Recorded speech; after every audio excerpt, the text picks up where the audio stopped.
gülüm aramet. Zalim felek beni senden ayırdı. Feleğin işine yoktur çaremiz. Zalim felek beni senden ayırdı.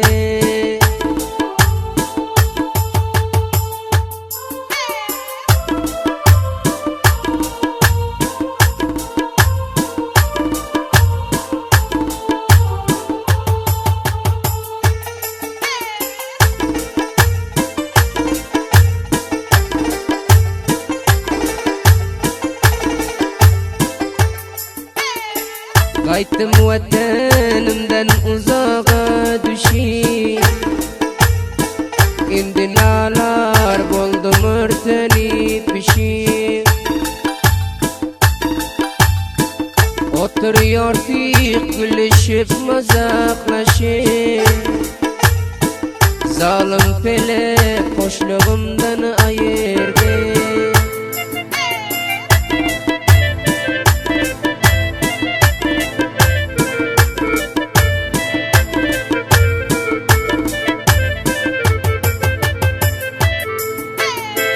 Gözlerim zar bolup kaldı sen yara.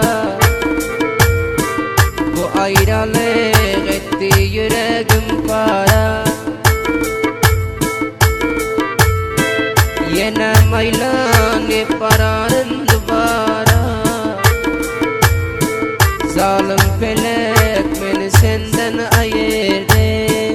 Çıkarttın sen gülüp benim ağlıma. Cıkırdayıp koymastınız halıma.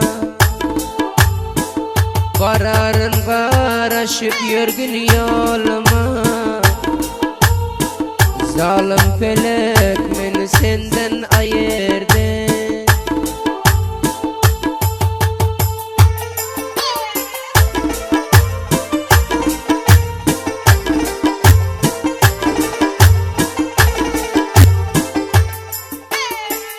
Gelirtin düşmana özünü şeyle. Kısmet eken kaytmalı buldum tayla. Hiç çarem yok felek çarkın terseyla. Şadiyanca güllerimden ayırdı.